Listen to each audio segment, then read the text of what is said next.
Hello, and thanks for joining me for a dose of virtual vitamin Z. My name is Sandy, and I'm an education specialist for the Detroit Zoological Society, where we celebrate and save wildlife every day. The animal care team at the Detroit Zoological Society works hard every day to ensure that the animals that they're in their care have great welfare. And this means that they have a good physical, mental, and emotional state.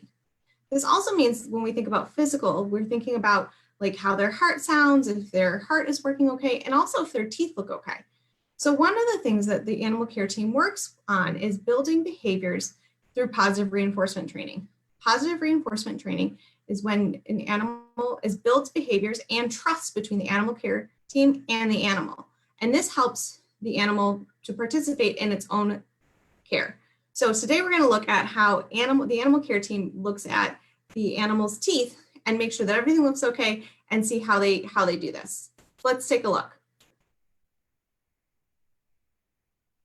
So first animal that we work with this behavior on is the chimpanzees. So a lot of the animals that we work with, there has to be a protective barrier between the staff and the animal, and this is to keep everyone safe.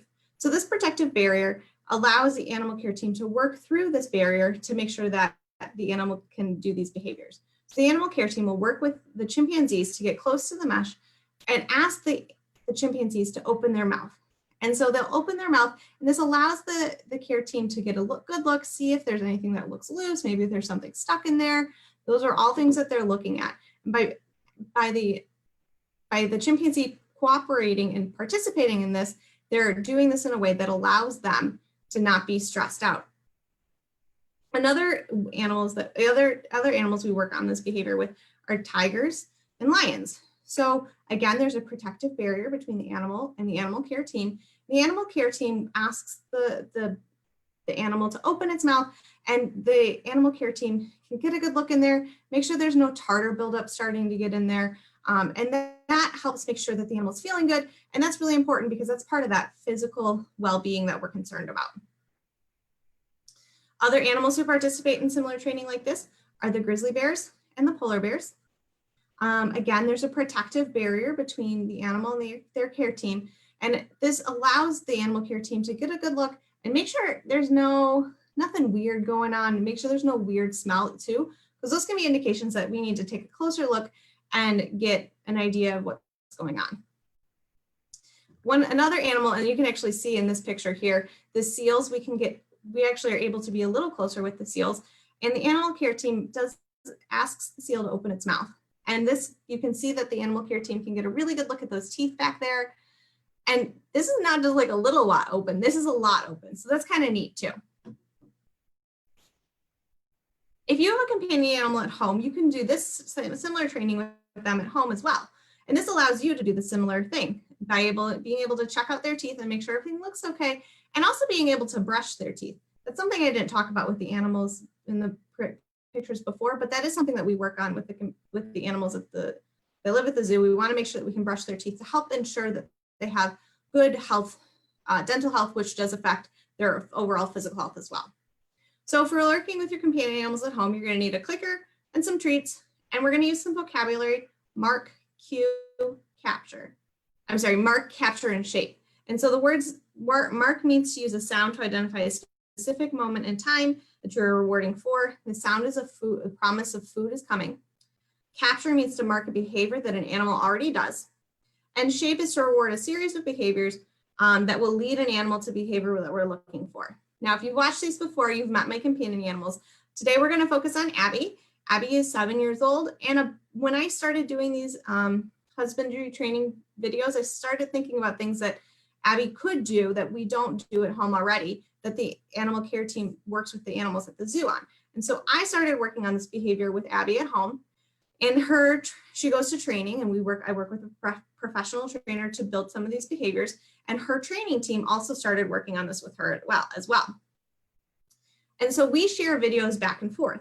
And this is the same thing that the animal care team at the zoo does. They'll share videos back and forth as they're training these behaviors so that they can help mark progression over time and to make sure that everybody's kind of doing it the same way. So let's look and see what we do with Abby. So with Abby, our goal is actually to capture a behavior. So you're going to see here, she is working with her trainer, and her trainer is using a stick in her sleeve. And as she holds the stick up to Abby's mouth, Abby goes to open her mouth to grab the stick because she really likes sticks. And the trainer marks the behavior of her mouth being open. So that's capturing a behavior. And here you can see the trainer is working with her and she is opening her mouth. Now, Abby in general, when she's relaxed, she sits with her mouth closed. So you can tell that she's actually opening her mouth when the trainer is asking her to. You'll notice that it's not as wide as the seal's mouth is, and that's something that we're going to continue to work on. It's really important to remember when you're building these behaviors with your companion animals that you want to work in small chunks. You don't want to do it too fast. You want them to lead the training sessions as well. So if they don't want to participate, it's a good idea to take a break and let's try again later. And that's the same thing that we do with the animals that live at the zoo. If they don't want to participate in training for the day, that's okay because they don't have to.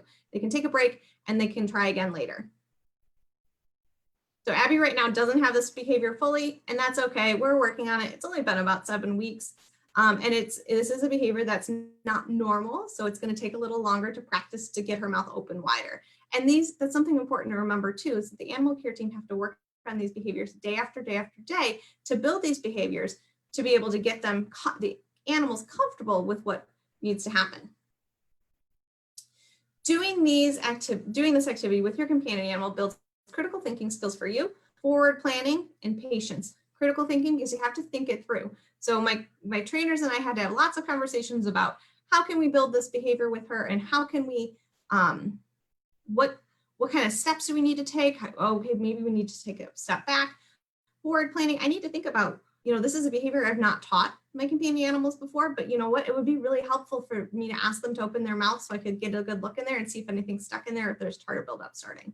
And patience, because those companion animals, they're in charge. And you know what? So are the animals at the Detroit Zoo. So if the animals don't want to participate, that's okay. We'll take a break and we'll try again later. Thanks so much for joining me for a dose of virtual vitamin Z. If you'd like to see more, go to the Detroit Zoo's website at detroitzoo.org under education for more online learning opportunities. Thanks so much for joining us today. Have a great day. Bye.